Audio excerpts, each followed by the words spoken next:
नमस्कार दोस्तों, स्वागत है आपका SSC learning point by Singh sir. आज हम करेंगे 7 दिसंबर के शिफ्ट 2 का पेपर। चलिए फिर स्टार्ट करते हैं बिना देरी किए हुए। देखो, पहला क्वेश्चन बहुत आसान। एक वर्ग का परिमाप इतना है, उसका क्षेत्रफल बताइए। वर्ग का परिमाप कितना दिया था? 4a बराबर दिया गया था 124। यानी कि यहाँ से अगर भुजा निकालेंगे तो 4 तियां 12 हो गया, 4 एकम 4 हो गया, 31 का स्क्वायर 961। अगला सवाल, x प्लस 1/x बराबर 2 है तो इसकी वैल्यू निकालनी है। यहाँ से x बराबर 1 पुट कर देंगे तो आंसर आ जाएगा क्या? 2। अगला सवाल, निम्नलिखित में से कौन सा कथन सही है? कंपनी BFS द्वारा बेची गई कारों की औसत संख्या 100 है। देखो, B कहाँ पर है? ये है। F कहाँ पर है? ये है। H कहाँ पर है? ये है। इन तीनों को जोड़ दे, यानी कि 12 8 20 10 30 हो गया। यानी 100 की वैल्यू हमको दी गई थी और हमको किसकी निकालनी थी? 30 की वैल्यू। तो 0 से 0 चले गए, यानी कि 3000 आ गया। अब एवरेज निकालना था तो 3 का भाग कर देंगे, यानी कि आंसर क्या आया? 1000 आया। यानी कि पहला हमारा गलत हो गया। दूसरा क्या कह रहा है? ए द्वारा बेची गई कारों की संख्या ई द्वारा बेची गई कारों की संख्या से अनुपात 4:5 है। तो देखो, ए इतनी बेची, 16 हो गया। 4 पंजे 20 हो गया, 4 चौकू 16 गया। अनुपात आना चाहिए था 5:4। आ क्या आ रहा है? 4:5। गलत हो गए दोनों। अगला सवाल करते हैं। एक पुस्तक विक्रेता ग्राहकों को 2 पुस्तकें खरीदने पर 20% की छूट और 2 से अधिक पुस्तकें खरीदने पर 25% की छूट देता है। एक पुस्तक खरीदने वाले सभी ग्राहकों को 10% की छूट दी जा रही है। छात्रों को अलग से 5% की छूट दी जा रही है। एक कॉलेज में M.Com की पढ़ाई करने वाले छात्र सोहन ने 513 की पुस्तक खरीदी। पुस्तक का अंकित मूल्य क्या था? तो देखो, पुस्तक का अंकित मूल्य निकालना है। हमने मान लिया x था, 10% की छूट देता तो 90 में बेचता, अगर 5 की छूट देता तो 95 में बेचता, और इसकी वैल्यू कितनी होगी? 513 हो गई। ठीक है, यहाँ से देखो 9 एकम 9 हो गया। यहाँ से करेंगे तो 9 पन्ना 45 हो गया। बचा कितना है? 6 बचा है। 9 सत्ते 63। ठीक है, 19 पन्ना 95 हो गया, 19 तियां 57 हो गया। तो यहाँ से देखो, ये 0 से 0 चला गया, 5 दूनी 10 हो गया, यानी x बराबर आ गया 600 रुपये। अगला सवाल करते हैं। 1 प्लस साइन थीटा बराबर दिया गया था m cos theta. Sine theta की वैल्यू निकालनी। देखो, यहाँ से वैल्यू पुट करके निकालना, वैसे भी निकाल लो, वैसे भी इजी है। देखो कैसे निकालोगे। हमको दिया गया था 1 प्लस का साइन थीटा बराबर m cos थीटा। पूरे में cos थीटा से डिवाइड कर दो, यानी कि यहाँ पर करेंगे cos थीटा से डिवाइड, यहाँ पर भी cos थीटा से डिवाइड, यहाँ पर भी cos थीटा से डिवाइड। ये तो कैंसिल आउट हो गया। इधर क्या बनेगा? सेक थीटा बनेगा। इधर बनेगा प्लस का टेन थीटा बराबर हो गया m। ठीक है, आप इसको यहाँ से लिख सकते थे सेक थीटा माइनस का टेन थीटा बराबर 1/m लिख सकते थे। यहाँ से ये कैंसिल आउट हो गया। इसको यहाँ से जोड़े घटाएंगे तो यहाँ से ये प्लस हो जाएगा और ये बन जाएगा 2 टेन थीटा। तो ये हो गया m माइनस का 1/m हो गया, यानी कि यहाँ से लिखेंगे m स्क्वायर माइनस 1/2m हो गया। यानी कि यहाँ से हम लिख सकते हैं m स्क्वायर माइनस का 1 2m, इधर ये हो जाएगा m स्क्वायर प्लस का 1 पाइथागोरस से। ये देखो याद होना चाहिए, ये वाला टर्म याद क्यों होना चाहिए था? देखो, m स्क्वायर प्लस का 1 m स्क्वायर माइनस का 1 2m। यहाँ पर 2 पुट करो तो ये 4 हो गया। यहाँ पर 2 दूनी 4 से 1 गया 3 हो गया, 2 दूनी 4 1 5 हो गया। यहाँ पर 5 पुट करो, 5 दूनी 10 हो गया, पचम 25, 25 से 1 गया 24 हो गया, पचम 25 से 1 26 हो गया। ये पाइथागोरियन नंबर बना रहा। तो ये वाला जो फंक्शन है ना, ये याद रखना है, बहुत काम में आने वाली चीज़ें होती हैं ये। तो देखो, यहाँ से सिंपल तुम्हें टेन थीटा बराबर पता लग गया और तुमने एंगल में भी रख लिया। अब यहाँ से साइन थीटा निकालोगे तो m square upon m square plus का 1 हो जाएगा, यानी कि m स्क्वायर माइनस का 1 अपॉन m स्क्वायर प्लस का 1 आंसर आ जाएगा। ठीक है, अगला सवाल करते हैं। J1 सभी 5 वर्षों की L का कुल व्यय, J2 सभी 5 वर्षों में M का कुल व्यय है। देखो L का, यानी कि यहाँ से 200 300 3 600 600 1 700 7 तो 4 11 1150 आ गया। M का निकालते हैं यहाँ से 5 3 8 2 10 10 1 11 11 1 1200 हो गया, 12 और 12 और 100 1300 हो जाएगा, यानी कि 1350। 0 से 0 काट दो, 5 दूनी 10 5 3 15 हो गया, 5 दूनी 10 5 7 35। अगला सवाल देखो, ये भी सिंपल था। यहाँ पर 2 पुट करके भी कर सकते थे, a बराबर 2 रख देना, आंसर आ जाएगा। फिर यहाँ से देखो, ये होल क्यूब खोलेंगे तो a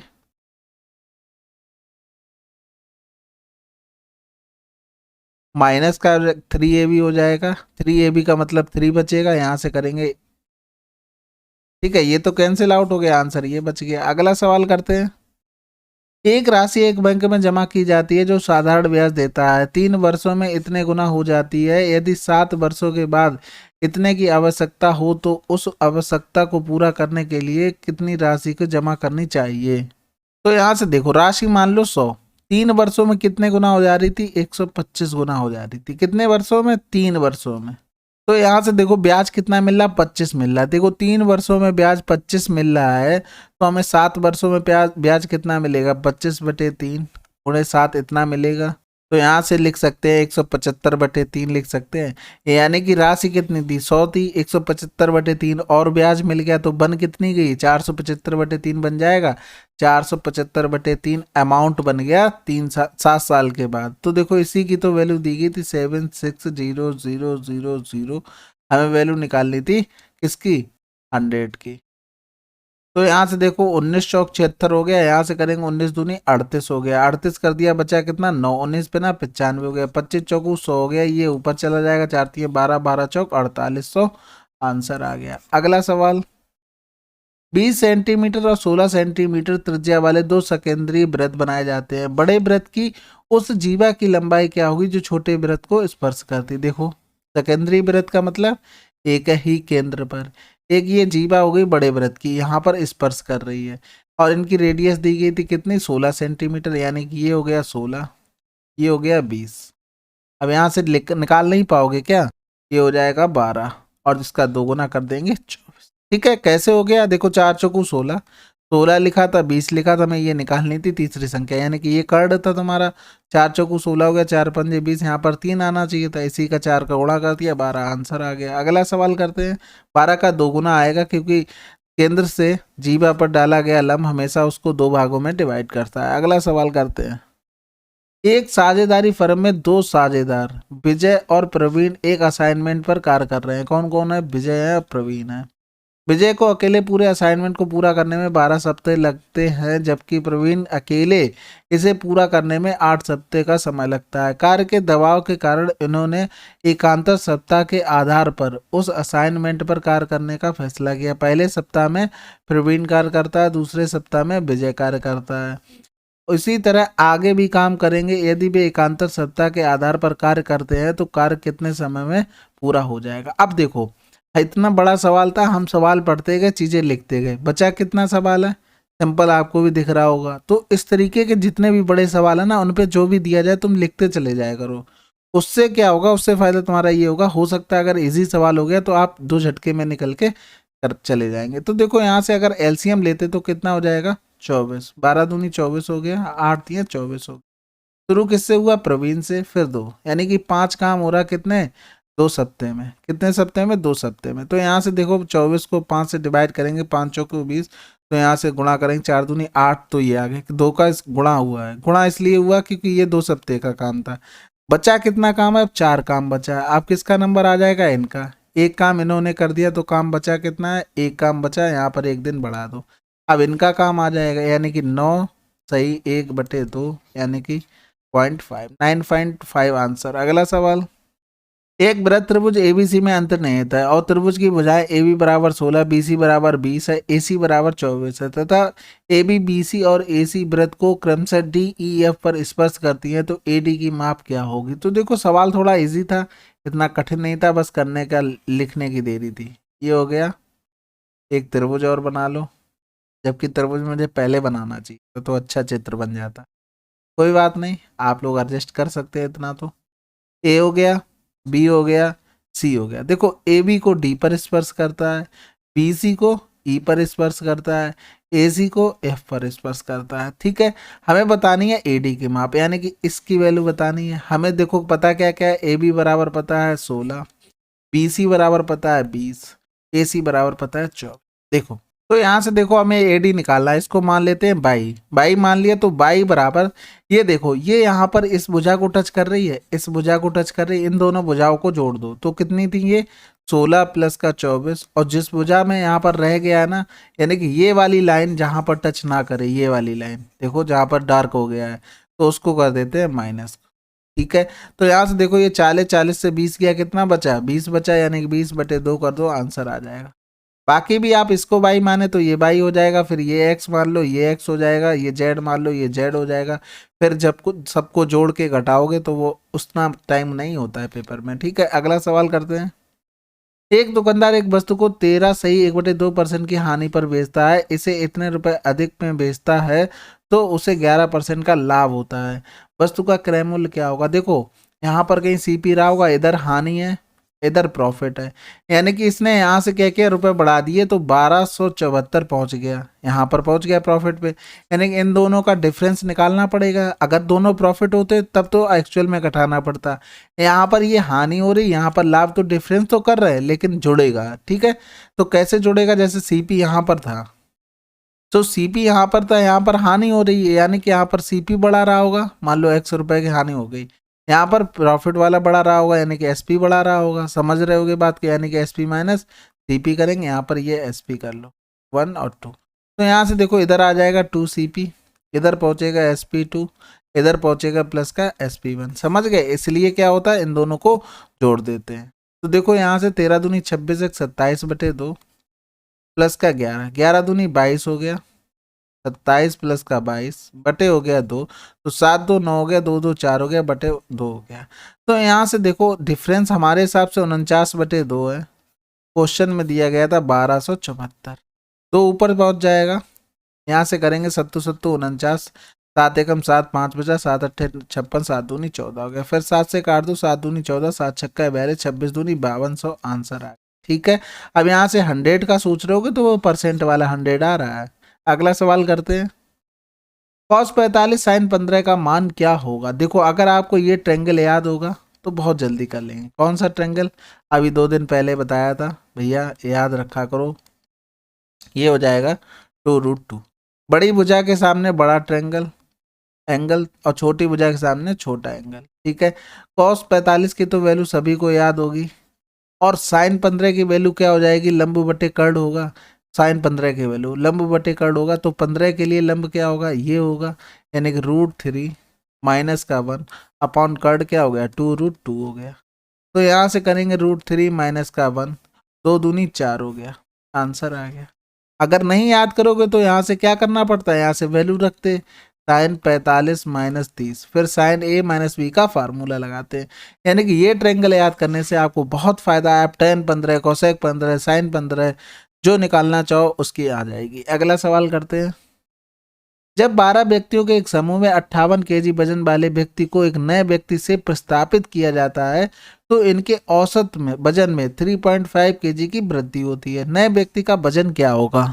अब यहाँ से देखो 58 kg वाले के आया, यानी कि इससे तो ज्यादा लेके आया, इससे ज्यादा लेके आया तभी तो एवरेज में वृद्धि हो रही। वृद्धि कितनी हो रही, 3.5 kg की, कितने लोगों में, 12 लोगों में, यानी कि टोटल इतना ज्यादा लेके आया। तो 12 पंजे 60 गया, 12 तीन 36 और 6 42 हो गया, यानी कि यही तो ज्यादा लेके आया।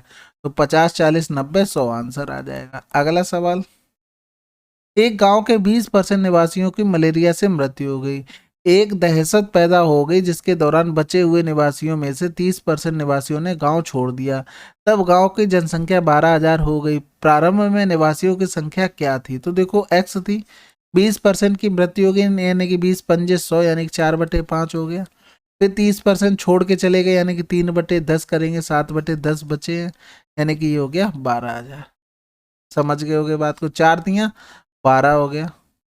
फिर यहाँ से x बराबर करेंगे तो 5 तियां 15, 1 2 3 4/7 हो गया। यहाँ से करेंगे 7 दूनी 14, बचा कितना 1, फिर 7 एकम 7, फिर बचा कितना है 3, 7 चौक 28, आंसर आ गया, बिल्कुल आंसर आ गया। अगला सवाल करते हैं।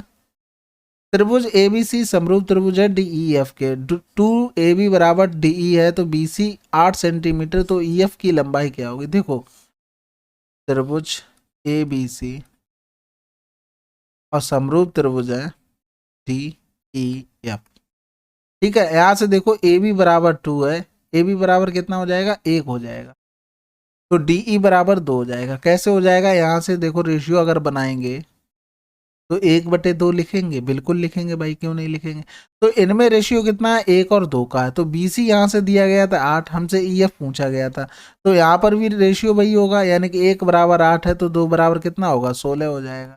ठीक है, इसमें फिलहाल में चित्र बनाने की भी जरूरत नहीं थी। देखो हम बताते हैं कैसे चित्र बनाने की जरूरत नहीं थी। यहाँ से देखो AB/D ये हमको दिया गया था 1/2। BC कहाँ पर लिखा है, ये लिखा है, यानी कि BC जहाँ पे लिखा है उसी की सेम प्लेस पे अगर वैल्यू लिखी होगी तो उसी का मान आ सकता है। EF का मान हमें निकालना था, बिल्कुल BC और EF सेम प्लेस पे थे, तो जो रेशियो लिखा है वो उस पर एप्लीकेबल हो जाएगा। तो यहाँ से देखो 8 दिया गया था, यानी कि इसकी 1 बराबर 8 हो गया, 2 बराबर 16। अगला सवाल, वैसे छोटी से छोटी संख्या ज्ञात करें जो 9, 24, 36 से पूर्णतः विभाज्य हो। 9 से देख लो, 9 अट्ठे 72 विभाज्य होगी, 24 नहीं होगी, 9 चौक 36 हो जाएगी, 9 एकम 9। छोटी से छोटी संख्या देखो 24 से 9 होगी, बिल्कुल नहीं होगी, 36 भी नहीं होगी। आंसर। अगला सवाल, 2017-18 के दौरान आयात वर्ष 2016 और 17 के दौरान आयात का कितना गुना है। देखो ये हो गया कितना, 1600, आयात हमें निकालना है, ये हो गया कितना, 1200।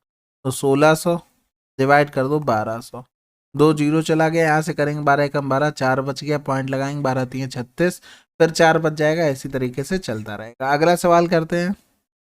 कह रहा था कि तालिका का अध्ययन कीजिए और सही कथन का चयन कीजिए। देखो ऊंचाई बढ़ने के साथ भार घटता है, ऊंचाई बढ़ने के साथ देखो बढ़ रही है तो भार क्या हो रहा है, बढ़ रहा है। ठीक है, ये तो गलत हो गया। ऊंचाई और भार एक दूसरे से संबंधित नहीं है भैया, संबंधित है। ऊंचाई बढ़ने के साथ भार बढ़ता है, बिल्कुल बढ़ रहा है भाई, ये तो इसका अपोजिट हो गया ना। ऊंचाई घटने के साथ भार बढ़ता है, ये भी गलत हो गया भाई, भार ऊंचाई घटेगी तो भार भी घटेगा। अगला सवाल, 1 से 430 तक की कितनी संख्याएं 7 और 11 दोनों से विभाज्य है, यानी कि हमें 77 से विभाज्य देखनी थी। तो यहाँ से देखो पहली तो ये मिल गई, और फिर लास्ट देखो जहां पर भी मल्टीपल मिल जाएगा उसी का काम हो जाएगा, यानी कि 77 गुणे अगर 6 करते हैं, 6 सत्ते 42 ज्यादा हो जाएगा। देखो 6 सत्ते 42, हाथ से लगा 4, 6 सत्ते 42 और 4 46, 430 से ज्यादा हो गया, यानी कि गुणा किसका होगा, 5 का होगा, यानी 5 सत्ते 35, हाथ से लगा 3, 5 सत्ते 35, 3 38 हो गया, यानी कि 385। तो कहाँ तक आए, 5 का मल्टीपल आया, आंसर हो, यानी कि 77 गुणे 1 हुआ होगा, 77 गुणे 2 हुआ होगा, 77 गुणे 3, 77 गुणे 4, 77 गुणे 5। अगला सवाल करते हैं। एक आदमी 48 किलोमीटर दूर एक स्थान पर नाव चलाकर जाता है और 14 घंटे में वापस आ जाता है। वह पाता है कि धारा के साथ 4 किलोमीटर की दूरी तय कर सकता है, जबकि उसी समय में धारा के विपरीत 3 किलोमीटर की दूरी तय कर सकता है। धारा की चाल बताइए। देखो सिंपल सी बात है, 4 किलोमीटर धारा के साथ जा रहा है और 3 किलोमीटर धारा के विपरीत सेम समय में, यानी कि यहाँ से लिख सकते थे 4/3 A+B अपॉन A-B। यहाँ से लगा देंगे कंपोनेंडो एंड डिविडेंडो, तो 4 3 7 हो गया, 4 से 3 गया 1 हो गया, A/B आ गया। बात समझ गए। अब हमें चाल निकालनी थी, तो देखो यहाँ से अगर देखो विपरीत आ रहा है, यानी कि यहाँ से 7 से 1 गया 6 करेंगे, 6 6 48 हो जाएगा, फिर 7 1 8 करेंगे, यानी कि 48/8 करेंगे, 8 छंग 48 हो गया, 6 6 48 हो गया, 8 से 14 घंटे लग रहे हैं, यहाँ पर भी देखो 14 घंटे लग रहे थे, तो सेटिस्फाइड हो गया, यानी कि जो हमारी चालें आई वो बिल्कुल सही, ये नाव की चाल हो जाएगी, ये धारा की चाल हो। ठीक है, कंपोनेंडो एंड डिविडेंडो सभी को पता होगा, A/B बराबर C/D लिखा हो तो A प्लस का B, A माइनस का B और C प्लस का D, C माइनस का D। ठीक है, इससे इस पर भी पहुंच सकते हैं, इससे इस पर भी। अगला सवाल करते हैं। K+1/K बराबर दिया गया था प्लस का 2, यानी कि इधर चला जाएगा तो ये माइनस का 2 बन जाएगा, यहाँ से तो खत्म हो गया, यानी कि इसकी वैल्यू निकालनी थी। तो यहाँ से देखो कह रहा है कि K 0 से छोटा है, बहुत बढ़िया बात है, यही तो चाहिए था। तो K बराबर पुट कर दो -1, तो सेटिस्फाइड हो जाएगा। यहाँ पर रखेंगे -1 तो ये प्लस का 1 दे देगा क्योंकि पावर इवन में है, यहाँ पर -1 दे देगा क्योंकि पावर ऑड है, तो 0 आ जाएगा आंसर। अगला सवाल, 14 30 और 7 x का मान। देखो इतना सिंपल सवाल पूछ दिया और क्या चाहिए भाई, 2 सत्ते 14 हो गया, 15 हो गया, 7 से 7 कैंसिल, 15 आंसर। अब यहाँ से ऐसे लिखने बैठोगे तब तो फिर दिक्कत वाली बात है ना, इतना कैलकुलेशन आपके दिमाग में होनी चाहिए।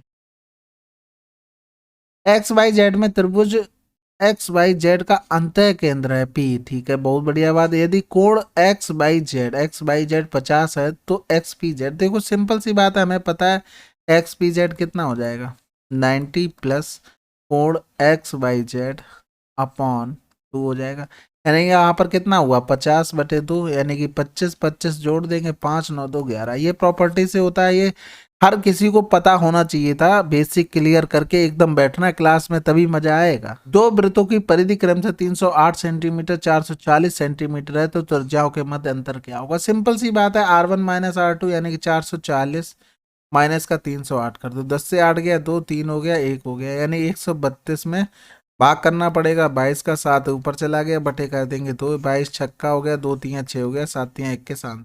ठीक है, बाकी आप फार्मूला भी लगा सकते हैं, 2πr1 2 पाई कॉमन ले लो, R2 बराबर हो जाएगा 440 माइनस का 308। ठीक है, इसको जब सॉल्व करोगे तो केवल यही प्रोसेस करोगे। अगला सवाल करते हैं। चलिए फिर आपकी 7 दिसंबर की शिफ्ट 2 थी ना, ये शिफ्ट 2 कंप्लीट हो गई है। अब काफ़ी फास्ट से हम लोग कर रहे हैं। आप लोग कमेंट करके बताइए आप लोगों को समझ में आ रहा है, अच्छा लग रहा है कि नहीं लग रहा, क्या और इम्प्रूवमेंट हो सकता है, ये सब कमेंट करके बताइए। थोड़ा मोटिवेशन मिलता है, थोड़ा अच्छा लगता है। आप लोग कमेंट करते हैं, कम्युनिकेशन होता है। हमने आपको कॉन्टैक्ट नंबर सब कुछ दे रखा है, आप कम्युनिकेशन कीजिए, अच्छा लगता है शेयर करना सब कुछ। चलिए फिर मिलते हैं अगले वीडियो में, तब तक के लिए जय हिंद जय भारत।